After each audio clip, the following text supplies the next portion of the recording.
Hey guys, it's Mr. We Got Options, and I'm back with another one. Thanks for joining in. Thanks for tuning in to the channel. If you would, hit that subscribe button for me. It didn't cost you anything. Alright, so thanks for the comments you all sent in, asking me questions about the truck. You inquired about the type of lift I have and different questions like that. So in this video, I'm gonna dig in a little deeper on the lift. Let's go.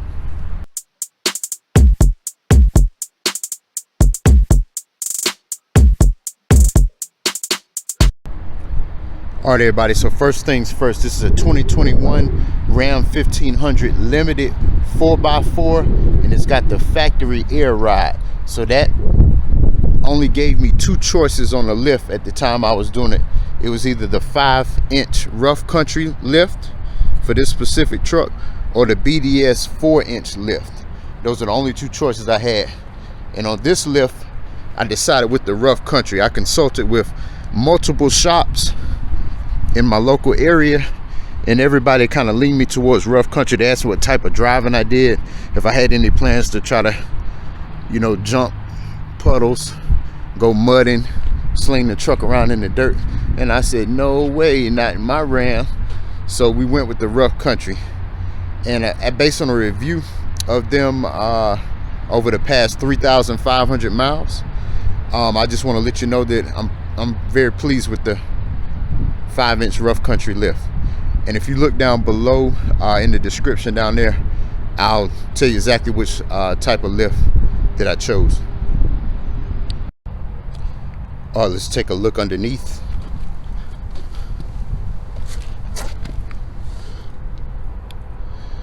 So there it is, RC rough country. That's the cross member piece there.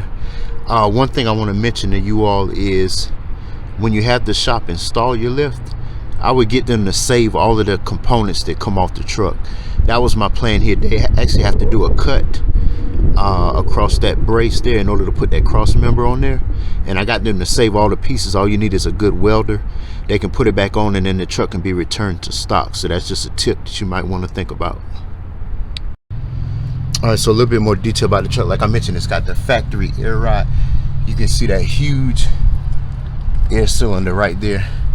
It adjusts the truck roughly about 4 inches up and down. And then also yeah, so take a look at that right here, the steering knuckle, and it goes all the way up there past the air cylinder. And so that particular component looks more beefy than the factory steering knuckle that the truck came with.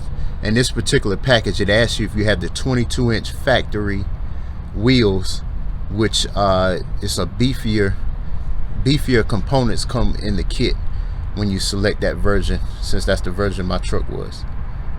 You know, when you're riding with bigger wheels and everything, you want to have beefier components because it puts more stress on the vehicle and all of those different things. So that's one reason that I also wanted to select this truck.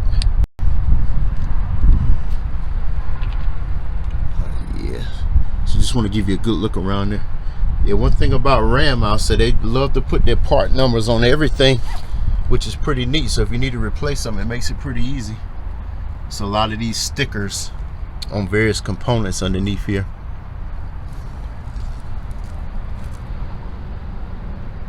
All right, so this particular kit came with the option for the rough country shocks, which I went with, or you could also upgrade them further.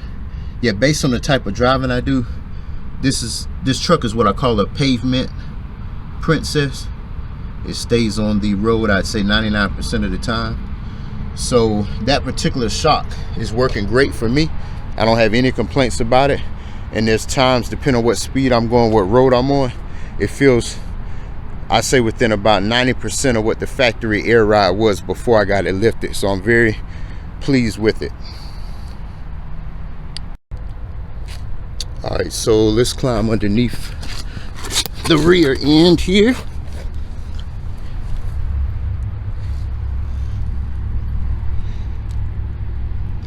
You can see that large air cylinder as well.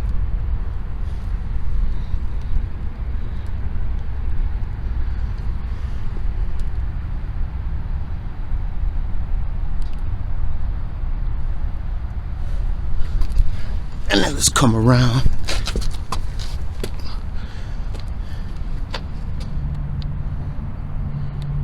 And there's the other shock there. Yeah. All right, so some other things about the truck. The installation for the lift, they budgeted about 8 or 9 hours to put it together.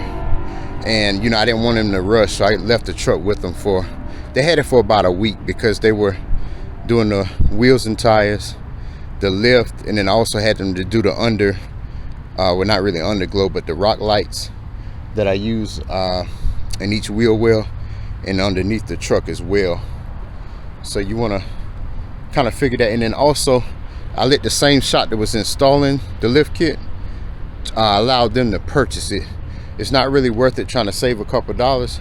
That way they can be responsible for all the different parts. If anything were to come up missing out of the set, then that'll be on them.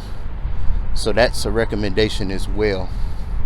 And then also you got to consider, depending on the height of your lift, you want to think about the wheels and tires, because you don't want to necessarily ride around on stock. And you know, you may be able to pull off 20s or 22s with 33-inch tires, but on this particular truck I wanted to go with the 35-inch tires, and I got 24 by 12 fuel wheels.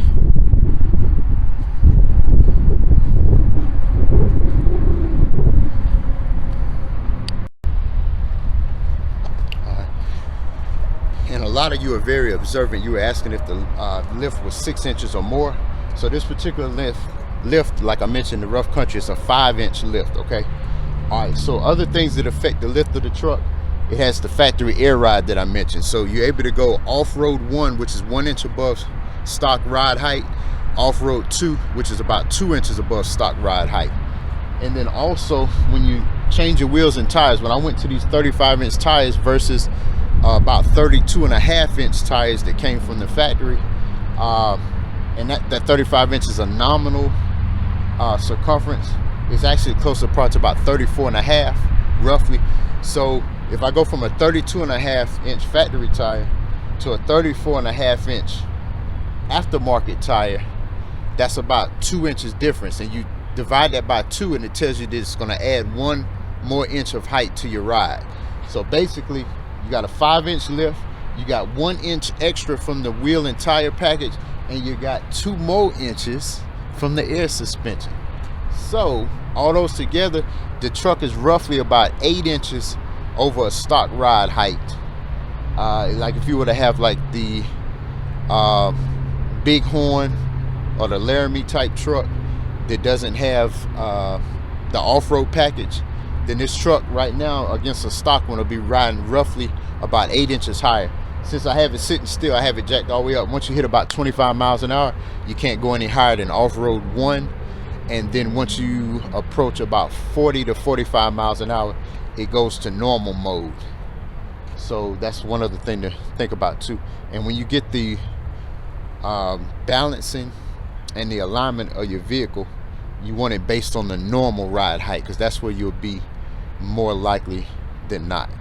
All right, everybody, do me a favor, get in the comment section. Let me know what you think about this video. Let me know if there's any more questions you have about the truck, any ideas for videos that you want to know more about something with the truck as well. And please, if you don't mind, hit that like button for me, and also subscribe to the channel. It keeps me motivated. Thank you so much. Did you click that subscribe button yet?